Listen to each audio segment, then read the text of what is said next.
Hello students, I am Sanjay Kumar. Today I am going to start class 11th Introduction of Biology. Before introduction of biology, we know that what is science. Science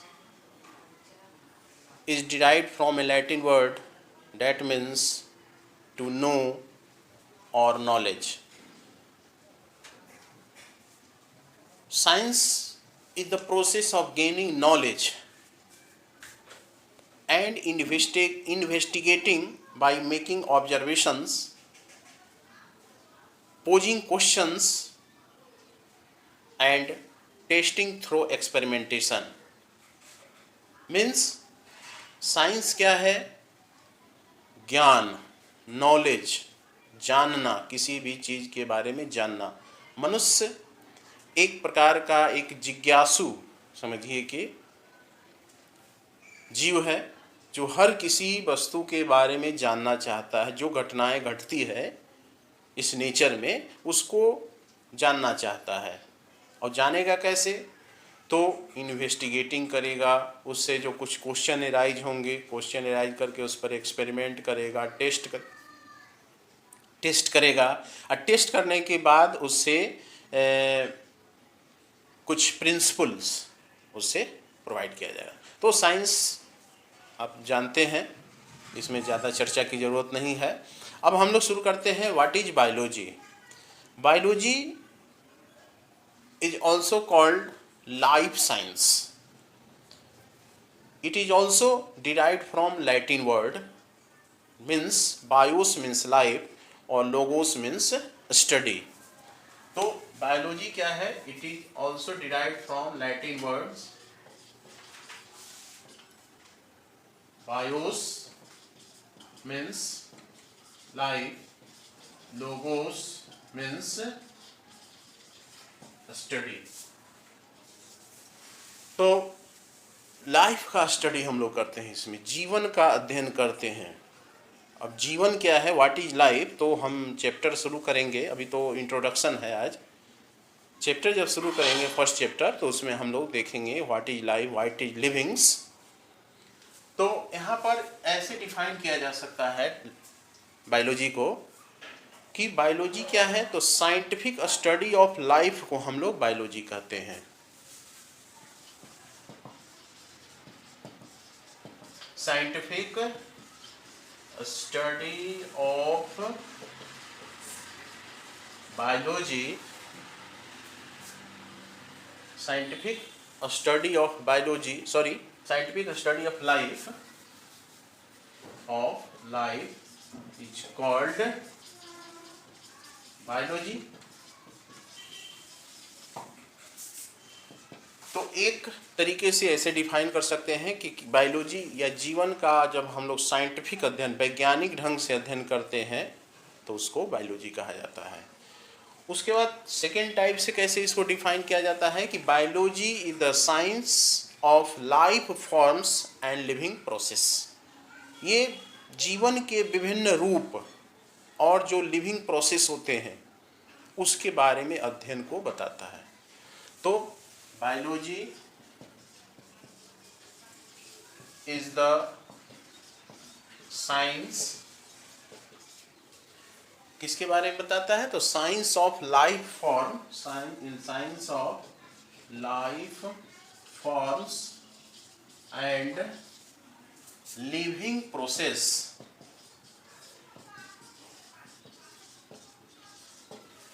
life process पढ़े हैं हम लोग कि life को maintain करने के लिए हमारे शरीर में कुछ प्रोसेस होते हैं, जैसे nutrition, circulation, respiration, excretion, control and coordination. There are different life forms. तो उस सब का जो हम लोग अध्ययन करते हैं तो उसी को हम लोग बायोलॉजी कहते हैं. और कह सकते हैं क्या, थर्ड ढंग से, जो कि ये सब जो डिफिनीशन है वो एनसीईआरटी में दिया हुआ है. बायोलॉजी थर्ड ढंग से हम लोग कहेंगे कि बायोलॉजी इज एसेंस और a story of life on earth. Third हो गया क्या कि बायोलॉजी इज एसेंस और story of life on earth. सार मतलब जीवन का सार है, या समरी, एसेंस, या निचोड़, या कहिए कहानी भी कह सकते हैं कि पृथ्वी पर जीवन का ये कहानी का अध्ययन है बायोलॉजी। तो दो तीन ढंग से हम लोग इसको डिफाइन करते हैं। पहला है कि scientific study of life, second क्या हो गया कि study of life forms and living processes, and third हो गया क्या कि बायोलॉजी इज एसेंस या story of life on earth, यानी जीवन कब बना, कैसे कैसे उसमें विकास हुआ, इवोल्यूशन हुआ और आज तक का। तो ये क्या है, कहानी है, एक स्टोरी है, उसके रूप में हम पढ़ते हैं।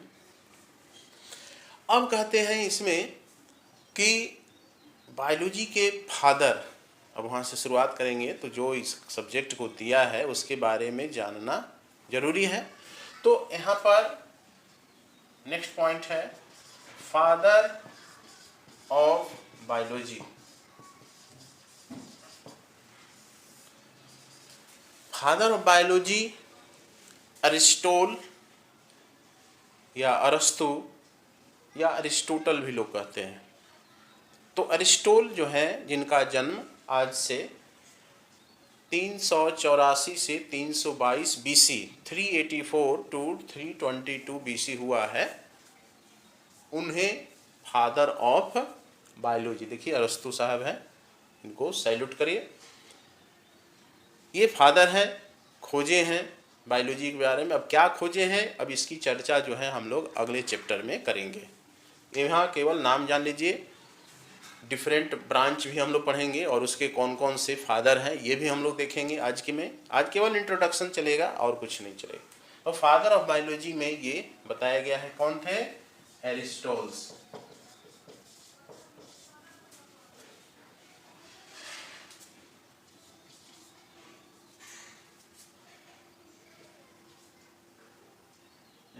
एरिस्टोल हो गया 384 322 बीसी, इनका क्या हुआ है, जन्म हुआ।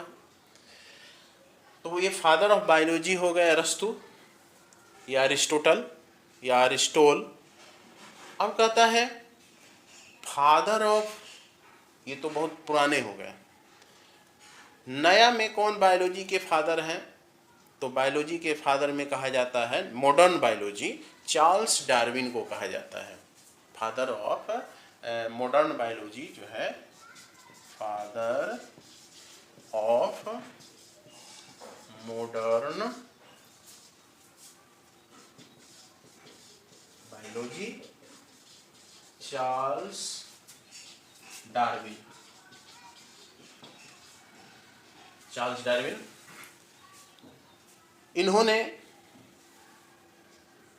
जीवन की उत्पत्ति यानी जीवन कैसे उत्पन्न होता है, ऑरिजिन ऑफ स्पीसीज, और नेचुरल सिलेक्शन यानी प्राकृतिक चयन का सिद्धांत दिया। यानी प्रकृति द्वारा, नेचर द्वारा चयन किया जाता है, तब नए नए जातियों का निर्माण होता है। तो ये जो है चार्ल्स डार्विन 1809 टू 1882 इनका लाइफ टू डेथ। तो इनका जो जन्म है 1809 टू 1888 इनका जन्म और मृत्यु है। उसके बाद कहता है कि ये जो बायोलॉजी टर्म है ये किसने दिया, तो ये जो हो गया फादर ऑफ बायोलॉजी कौन है, फादर ऑफ मॉडर्न बायोलॉजी कौन है, और थर्ड क्या हो गया कि the term biology was given bye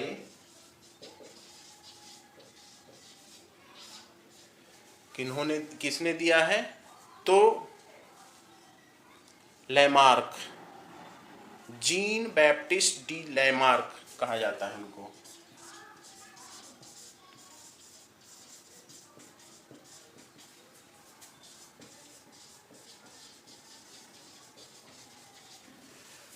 इनको फादर ऑफ बायोलॉजी कहा जाता है और ये आपको 1802 में 1802 में ये क्या किए हैं कि बायोलॉजी टर्म दिए हैं। फादर नहीं है, फादर तो अरस्तु हैं, लेकिन ये जो बायोलॉजी नामक जो सब्जेक्ट है या टर्म है इसको दिया है किसने? लैमार्क ने। तो इतना हम लोग देख लिए बायोलॉजी के बारे में। अब हम लोग देखेंगे कुछ ब्रांच ऑफ बायोलॉजी। बहुत सारे ब्रांच हैं, कुछ मेजर ब्रांच हम लोग देखेंगे।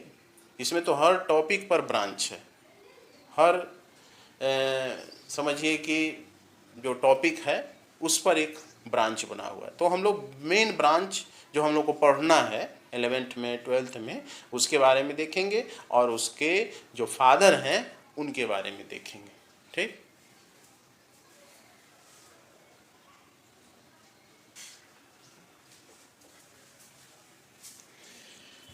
अब हम लोग देखते हैं major branch of biology. Major branch में बायोलॉजी में कहता है कि बायोलॉजी का पहले 2 पार्ट हुआ करता था, बॉटनी और जूलॉजी। बॉटनी और जूलॉजी, उसके बाद बॉटनी और जूलॉजी के अंतर्गत ये सब आते हैं। आज जो है 11th 12th क्लास के लिए बायोलॉजी दोनों को मिला करके स्टडी किया जाता है, लेकिन जब हायर क्लास में जाएंगे बीएससी में, एमएससी में, तो उसमें बॉटनी अलग हो जाता है, जूलॉजी अलग हो जाता है। तो इसमें हम लोग देखते हैं मेजर ब्रांच ऑफ बायोलॉजी में सबसे पहला है बॉटनी। बॉटनी जो है बोटाने नामक एक लैटिन वर्ड से बना हुआ है, जिसका मतलब होता है ये या बॉस्किन्स से बना होता है। बॉटनी, बोटाने या बॉस्किन्स का मतलब होता है टू ग्रेजिंग। ग्रेजिंग का मतलब चरना। चरना क्या? यानी चरने से संबंधित ऐसा ऑर्गेनिज्म जिसको चरा जाए। जैसे जानवर जो है घास खाते हैं तो चरना कहा जाता है उसको, तो उसी से बना हुआ है, बॉस्किन से बना हुआ है ये बोटानी। इसके यानी study of plants, study of plants को बॉटनी कहा जाता है। और इसके जो फादर हैं थियोफार्स्टस। थियोफार्स्टस अरस्तु के शिष्य हैं।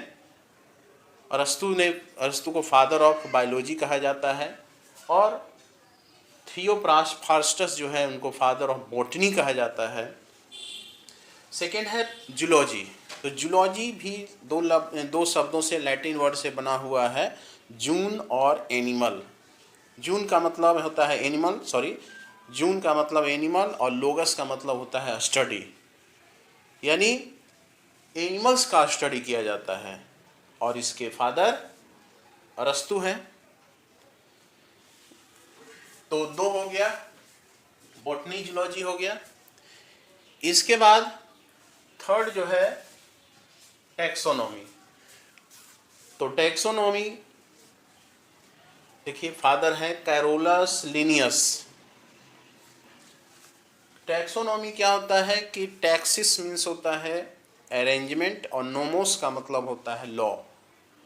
एक नियम के अंतर्गत, एक लॉ के अंतर्गत जब हम ऑर्गेनिजम्स का क्लासिफिकेशन, नोमेनक्लेचर करेंगे तो उसी को कहा जाता है टैक्सोनॉमी। हम लोग को पढ़ना है 11th क्लास में। तो इसके फादर हैं कैरोलस लिनियस। ठीक, इसमें बहुत सारे ब्रांच हैं, थोड़ा सा नाम याद रखना पड़ेगा इसमें। बायोलॉजी में तो खैर नाम ही है इसका, जो टेक्निकल वर्ड है लैटिन वर्ड से सब बना हुआ है। उसके बाद फोर्थ है मॉर्फोलॉजी। मॉर्फोलॉजी क्या होता है? तो मॉर्फोलॉजी में एक्सटर्नल स्ट्रक्चर का अध्ययन। मॉर्फे का मतलब होता है एक्सटर्नल स्ट्रक्चर। जैसे कोई भी जीव है, ऑर्गेनिज्म है, तो उसका जो बाहरी स्ट्रक्चर हम लोग स्टडी करते हैं, बाहर से वो देखने में कैसा है, उसका रूप, रंग, आकार, कलर, ये सब जो देखने में लगता है उसी को हम लोग मॉर्फोलॉजी के अंतर्गत स्टडी करते हैं। जैसे morphology of root, morphology of leaves, morphology of stems, ये सब जो है डिफरेंट मॉर्फोलॉजी है। एनिमल का मॉर्फोलॉजी, अर्थवर्म बाहर से देखने में कैसा लगता है, कॉकरोच कैसा लगता है, तो ये सब हो गया। तो हॉफमिस्टर जो साइंटिस्ट हैं, इन्होंने इनको फादर ऑफ मॉर्फोलॉजी कहा जाता है। इसके बाद है एनाटॉमी। एनाटॉमी का मतलब होता है डिसेक्ट करके, मतलब बॉडी के अंदर डिसेक्ट करके, खोल करके, और उसके जो अंदर के पार्ट्स हैं उसका स्टडी कहा जाता है। तो एनाटॉमी में जो है आपको, जैसे कि ह्यूमन एनाटॉमी, जैसे ह्यूमन के अंदर, बॉडी के अंदर क्या पाया जाता है, बाहर तो है कि दिखाई दे रहा है, लेकिन अंदर क्या पाया जाता है, तो अंदर है लंग्स है, लीवर है, हार्ट है, किडनी है। तो डिफरेंट ऑर्गन्स का जो स्टडी किया जाता है, तो एंड्रू विलास, इनको फादर ऑफ एनाटॉमी कहा जाता है। इसी तरह से प्लांट एनाटॉमी, तो प्लांट एनाटॉमी जो है वो यानी प्लांट के इंटरनल स्ट्रक्चर का स्टडी किया जाता है। तो वह जो साइंटिस्ट हैं एन ग्रीव जो है साइंटिस्ट, वो प्लांट एनाटॉमी के फादर कहलाते हैं। इसके बाद है साइटोलॉजी 9th में भी पढ़े हैं हम लोग। साइटोलॉजी, रॉबर्ट हुक जो कॉर्क के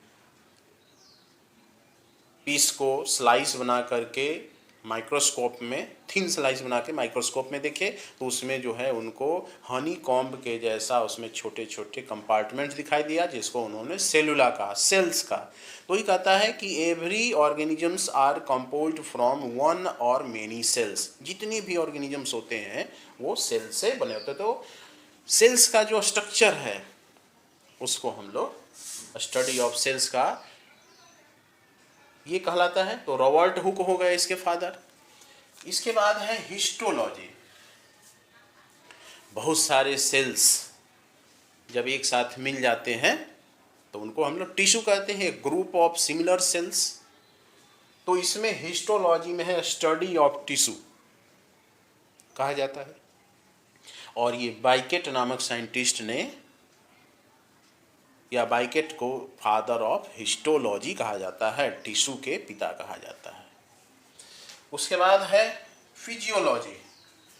फिजियोलॉजी का मतलब होता है फंक्शन, कार्य, study of function of different organs. Functions कैसे करता है, जैसे हमारा हार्ट कैसे फंक्शन करता है, हमारा जो डाइजेस्टिव सिस्टम है वो कैसे फंक्शन करता है। एक हो गया डाइजेस्टिव सिस्टम का स्ट्रक्चर का स्टडी, तो वो एनाटॉमी कहलाएगा। और वो जो ऑर्गन है अब किस तरह से काम करता है, जैसे स्टोमक है तो स्टोमक हो गया, वो एनाटॉमी में स्टडी करेंगे।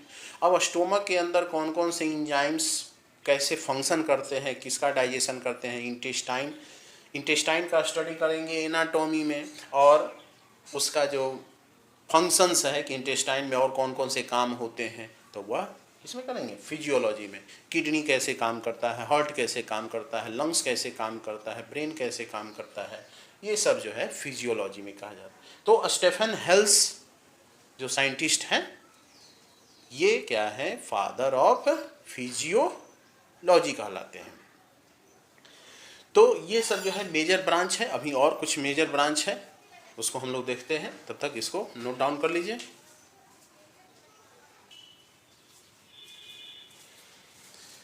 अब हम लोग देखते हैं जो next major branch of biology है, जिसमें फर्स्ट है जेनेटिक्स। 10th क्लास में पढ़े हैं जेनेटिक्स के बारे में। जेनेटिक्स क्या होता है कि study of heredity and variations, या इनहेरिटेंस और वेरिएशन। जैसे जो कैरेक्टर पेरेंट्स में होते हैं वो ऑफ स्प्रिंग्स में चले जाते हैं, फिर उसके ऑफ स्प्रिंग्स जब पेरेंट बनते हैं तो फिर उनका जो कैरेक्टर है ऑफ स्प्रिंग में चला जाता है, उनके ऑफ स्प्रिंग में। तो यही इसमें कहा जाता है study of inheritance and variation, इनको कहा जाता है। और एक ही माता पिता के जो संतानें होती है सब एक दूसरे से डिफर करता है, ये वेरिएशन हो गया। कैरेक्टर पास हुआ वह हो गया इनहेरिटेंस, और जो डिफरेंसेज है, differences amongst offsprings with parents, parents से भी वो डिफर है और आपस में भी वो डिफर है, तो वो वेरिएशन कहलाता है। तो इनके जो फादर है, कहाँ से शुरुआत हुआ, किसने खोज किया, तो मेंडल जो साइंटिस्ट हैं, उन्होंने मटर के पौधे पर एक्सपेरिमेंट किया है। 12th क्लास में पढ़ना है ये, और 10th क्लास में भी पढ़े हैं आप लोग, कि उन्होंने मेंडल ने मटर पर प्रयोग किया है और उससे ये इनहेरिटेंस का जो कैरेक्टर का जो इनहेरिटेंस है उसके समझने के लिए एक्सपेरिमेंट किया है और कुछ उस पर प्रिंसिपल दिया है, सिद्धांत दिया है। उसके बाद है क्या, इवोल्यूशन। इवोल्यूशन में कहता है कि वेरिएशन होते होते जो कैरेक्टर उसके ऑफस्प्रिंग में, फिर कुछ वेरिएशन किया, फिर उसके कैरेक्टर जो है उसके ऑफस्प्रिंग में, फिर उसके ऑफस्प्रिंग में, ऐसे करते करते वेरिएशन उसमें एक्यूमुलेट हो जाएगा उस जनरेशन में बढ़ते बढ़ते, तो उसी से एक नया स्पीसीज बन जाएगा। जैसे हम लोग मंकी से धीरे धीरे वेरिएशन होते होते आज क्या है, ह्यूमन में है, तो इसी को इवोल्यूशन कहा जाता है। तो study of origin of new species, नए जातियों की उत्पत्ति, इवोल्यूशन कहलाता है। और इसमें चार्ल्स डार्विन, इनको मॉडर्न बायोलॉजी के फादर भी कहा जाता है, इन्होंने ही बताया कि जीवन कैसे, नया जो जीवन होता है, नया जो ऑरिजिन ऑफ स्पीसीज होता है, वो थ्योरी ऑफ नेचुरल सिलेक्शन दिए हैं। ये हो गया। इसके बाद है माइक्रोबायोलॉजी। माइक्रोबायोलॉजी, माइक्रो मीन्स होता है सूक्ष्म ना, स्मॉलेस्ट, या those organisms are seen under microscope, not seen by naked eye. तो स्टडी ऑफ माइक्रो ऑर्गेनिजम्स कहा जाता है क्या, तो माइक्रो ऑर्गेनिजम्स में सबसे पहले एंटोन वॉन लीवेनहॉक, ये साइंटिस्ट हैं, इन्होंने क्या किया है कि सबसे पहले बैक्टीरिया को माइक्रोस्कोप में देखा है। बैक्टीरिया है, प्रोटोजोआ है, ये सब माने जो लिविंग जो सेल्स है, लिविंग सेल्स को देखने वाले यही हैं। रॉबर्ट हुक भी सेल देखे हैं, लेकिन वो मरा हुआ सेल देखे, और ये एंटोन वॉन लीवेनहॉक क्या है, माइक्रोस्कोप में लिविंग सेल्स। अब कहता है कि इसमें माइक्रो ऑर्गेनिजम्स में कौन कौन से आते हैं, तो माइक्रो ऑर्गेनिजम्स में बैक्टीरिया का अध्ययन किया जाता है। बैक्टीरिया जो होते हैं उसकी स्टडी को भी बैक्टीरियोलॉजी कहा जाता है। अब इसमें भी सब ब्रांचेज हो गए, बैक्टीरिया का हो गया बैक्टीरियोलॉजी। वायरस जानते हैं, अभी बहुत सारे वायरस होते हैं जो डिजीज उत्पन्न करते हैं, कुछ प्लांट वायरस होते हैं, कुछ एनिमल वायरस होते हैं, कुछ बैक्टीरियल वायरस होते हैं। तो यह जो वायरस का स्टडी किया जाता है वह एक ब्रांच बना हुआ है जिसको वायरोलॉजी कहा जाता है। उसके बाद फंगस, कवक जो ईस्ट होते हैं या मशरूम है, ये सब जो फंगस हैं उसका स्टडी कहा जाता है क्या, माइकोलॉजी कहा जाता है। माइकोस फंगस कहलाता है। तो ये सब जो है माइक्रोस्कोपिक जो भी ऑर्गेनिजम्स होगा, प्रोटोजोआ है, तो प्रोटोजोआ में बहुत सारे जैसे प्लाज्मोडियम है, लिस्मेनिया है, ये सब जो ऑर्गेनिजम्स है वो माइक्रोस्कोप के अंदर दिखाई देते हैं।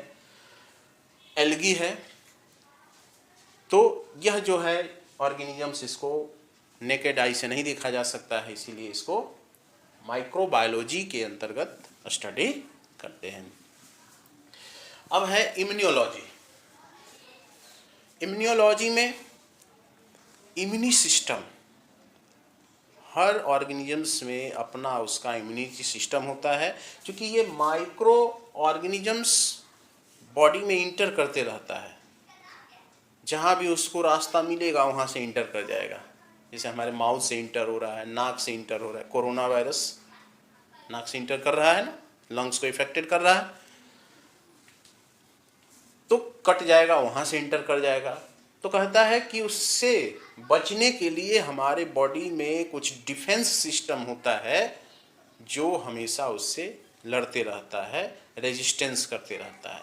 तो उसी का स्टडी हम लोग इम्यूनोलॉजी, और एडवर्ड जेनर जो हैं इनको फादर ऑफ इम्यूनोलॉजी कहा जाता है। इम्यूनिटी सिस्टम मजबूत होता है तो क्या है, कोई भी माइक्रो ऑर्गेनिजम्स इफेक्ट नहीं करता है। जिसका इम्यूनिटी सिस्टम कमज़ोर रहता है उसको कोई सिंपल से सिंपल माइक्रो ऑर्गेनिजम्स उसको इफेक्ट कर सकता है। तो इम्यूनिटी सिस्टम, जैसे HIV का जो वायरस है वो हमारे इम्यूनिटी सिस्टम को डैमेज कर देता है, जिससे दूसरे जो डिजीज हैं वो आसानी से हो जाते हैं। अब कहता है इकोलॉजी। इकोलॉजी, आइकोस मीन्स होता है हाउस। हाउस का मतलब कि जहाँ हम रहते हैं, घर में। अब घर का मतलब ये नेचर हो गया। तो इस नेचर में हम रहते हैं तो लिविंग और नॉन लिविंग के दोनों के बीच जो इंटर रिलेशनशिप है इसी को कहा जाता है ecology. The study of inter relationship between biotic and abiotic component. Biotic में क्या हो गया? लिविंग्स, जैसे प्लांट्स हो गए, प्लांट पर डिपेंड जो एनिमल्स होते हैं वो हो गए, प्रोड्यूसर्स, कंज्यूमर्स, ये सब बायोटिक हो गया। और एबायोटिक में क्या हो गया? जैसे सनलाइट हो गया, टेम्परेचर हो गया, वाटर हो गया, एयर हो गया, सॉइल हो गया। बिना नॉन लिविंग के, एबायोटिक का मतलब नॉन लिविंग कंपोनेंट, तो बिना नॉन लिविंग कंपोनेंट के कोई भी लिविंग कंपोनेंट, अब बिना एयर के हम लोग जीवित रह सकते हैं? नहीं रह सकते। बिना पानी के, तो पानी भी एबायोटिक। तो ये कहता है the effect of abiotic components upon biotic components, उसी को इकोलॉजी कहा जाता है। और इसके जो फादर हैं अलेक्जेंडर वॉन हम्बोल्ट, ये इनके फादर कहे जाते हैं। उसके बाद है एम्ब्रियोलॉजी। एम्ब्रियोलॉजी का मतलब हो गया कि कोई भी ऑर्गेनिजम्स जिसका डेवलपमेंट एम्ब्रियो से होता है। तो एम्ब्रियो कैसे बनता है, प्लांट्स का एम्ब्रियो, एनिमल्स का एम्ब्रियो, उसके स्ट्रक्चर और उसका जो डेवलपमेंट होता है उसके स्टडी को एम्ब्रियोलॉजी कहा जाता है। और इसके जो फादर है कार्ल अर्नस्ट वॉन वियर, है ना, एम्ब्रियोलॉजी के फादर हैं। बिना एम्ब्रियो के नहीं बनेगा कोई चीज। उसके बाद है एंडोक्राइनोलॉजी। इंडोक्राइन सिस्टम, हमारे बॉडी में एक और सिस्टम है, जैसे और दूसरे सिस्टम है, digestive system, circulatory system, respiratory system, excretory system, उसी तरह से ये एक सिस्टम है। कुछ ग्लैंड्स पाए जाते हैं, इंडोक्राइन ग्लैंड्स, जिससे हार्मोन सिक्रीट्स होता है और वह हार्मोन्स ब्लड में सीधे सिक्रीट होता है और वह डायरेक्टली या इनडायरेक्टली उसके फिजियोलॉजी या स्ट्रक्चर को प्रभावित करता है। जैसे पिट्यूटरी ग्लैंड है, थायराइड ग्लैंड है, एड्रीनल ग्लैंड है। तो एंडोक्राइनोलॉजी का स्टडी जो है वो कहलाता है, एंडोक्राइन सिस्टम का स्टडी कहलाता है एंडोक्राइनोलॉजी। अब इसमें जो है देने वाले हैं थॉमस एडिसन, फादर है। अब कहता है म्यूटेशन। नेक्स्ट है म्यूटेशन। म्यूटेशन क्या होता है कि changes occurs in, sudden change हो जाए। डीएनए, किसी पेरेंट्स का जो ऑफ स्प्रिंग होता है उसके जो उसमें से एक ऑफ स्प्रिंग जो होते हैं उसमें कुछ ज़्यादा ही चेंजेज हो जाते हैं। एक तो वेरिएशन होता है वो तो होगा, लेकिन बहुत ज़्यादा अगर चेंजेज हो जाए तो उसी को म्यूटेशन कहते हैं। और उसी म्यूटेशन के कारण क्या होता है कि एक नए ऑर्गेनिजम्स जैसा वो दिखने लगता है। तो ह्यूगो डी ब्रिज नामक साइंटिस्ट हैं, इन्होंने क्या किया है, इसका फादर कहा जाता है। तो डीएनए में चेंज होता है, म्यूटेशन होता है, डीएनए होते हैं, उसके बेस सीक्वेंस में अगर कोई चेंजेज हो जाते हैं और उस चेंजेज के कारण जो उसका ऑर्गेनिजम्स होता है उसका फिनोटाइप, उसका जो स्ट्रक्चर है, उसका जो फिजियोलॉजी है वो अफेक्टेड होता है। तो इस तरह से यह हो गया क्या, म्यूटेशन। कुछ और मेजर ब्रांच है, इसको हम लोग देख लेते हैं, तब तक इतना लिख लीजिए।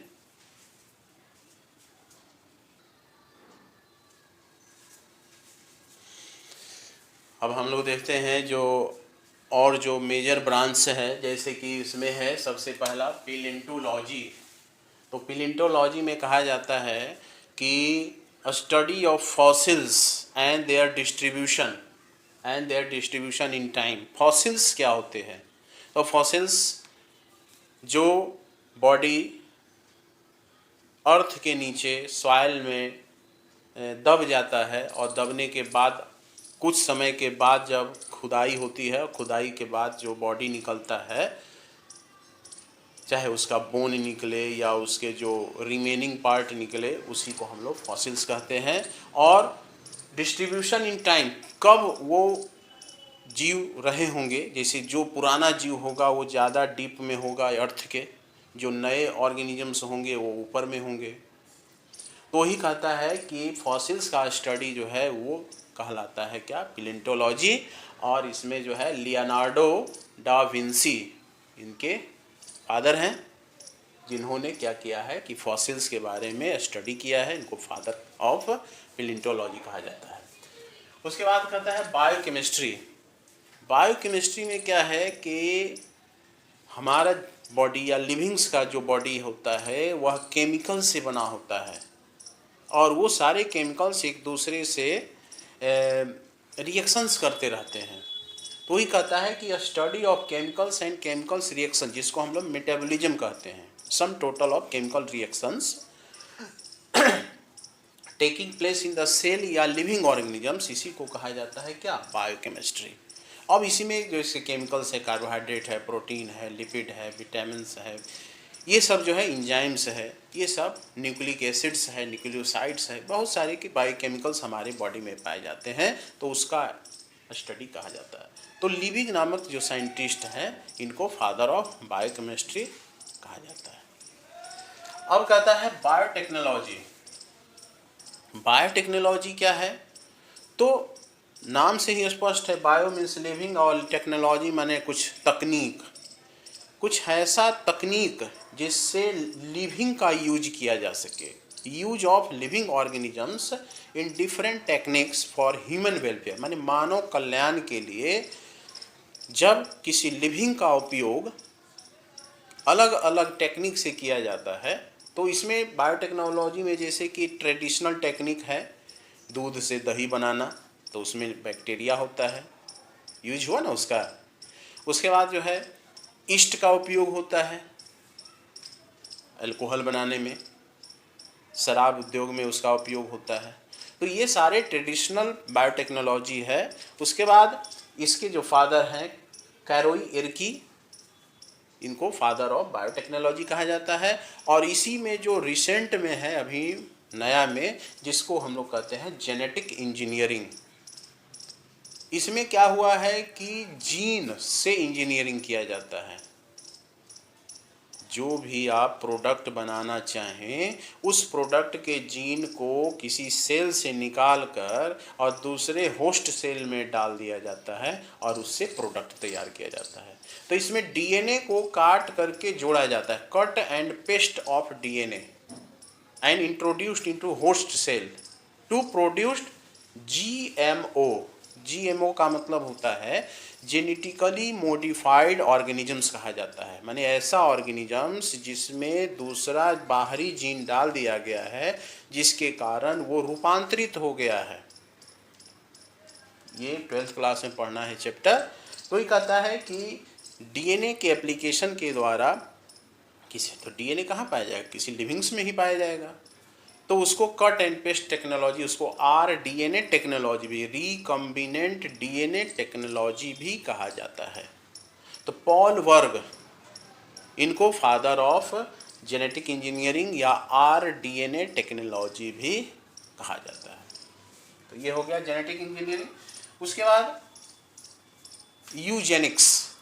यूजेनिक्स में क्या है कि ये एक प्रैक्टिस है जिसमें ह्यूमन रेस के जेनेटिक कंपोजिशन को इम्प्रूव किया जाता है। कैसे ह्यूमन का जो जाति है, प्रजाति है, उसको जेनेटिक अच्छे अच्छे जीन किसी ह्यूमन में चला जाए और उस ह्यूमन का जो खराब जीन है वो बाहर निकल जाए। तो अच्छे डिजायर्ड कैरेक्टर वाले जो जेनेटिक कंपोजिशन होते हैं उसको ह्यूमन में लाने का, उसको इम्प्रूव करने का जो ये प्रैक्टिस है, उसके स्टडी को यूजेनिक्स कहा जाता है। और इसके जो फादर हैं फ्रांसिस गैल्टन है। तो इस तरह से ये सब मेजर ब्रांच हैं जो कि बायोलॉजी के हैं। उसके बाद बहुत सारे माइनर ब्रांच हैं, हर टॉपिक पर एक ब्रांच है। जैसे मछली पालन है तो फिशी कल्चर, मधुमक्खी है हनी बी है तो उसका एपी कल्चर, उसके बाद रेशम पालन है तो उसको सेरी कल्चर, खेती करना है तो उसमें सब इंक्लूड हो जाता है तो एग्रीकल्चर, फूल का उद्योग करना है तो उसमें हॉर्टिकल्चर, यानी डिफरेंट टाइप्स के इसमें आपको ब्रांचेज हैं। उसी में पैरासिटोलॉजी है, जैसे पैरासाइट्स का अध्ययन करते हैं जिससे डिजीज उत्पन्न होता है। तो इस तरह से बहुत सारे ब्रांच हैं। इसमें आज इतना ही हम लोग देखते हैं। नेक्स्ट क्लास में हम लोग देखेंगे कि बायोलॉजी का क्या स्कोप है, क्या फील्ड है, कहाँ कहाँ हम बायोलॉजी पढ़ के और काम कर सकते हैं, कहाँ योगदान दे सकते हैं, वो स्कोप्स या use of application of biology. तो ये जो इंट्रोडक्शन में ये दोनों टॉपिक आएगा, उसके बाद हम लोग मेन चैप्टर शुरू करेंगे। ठीक, तो इसको नोट कर लीजिए।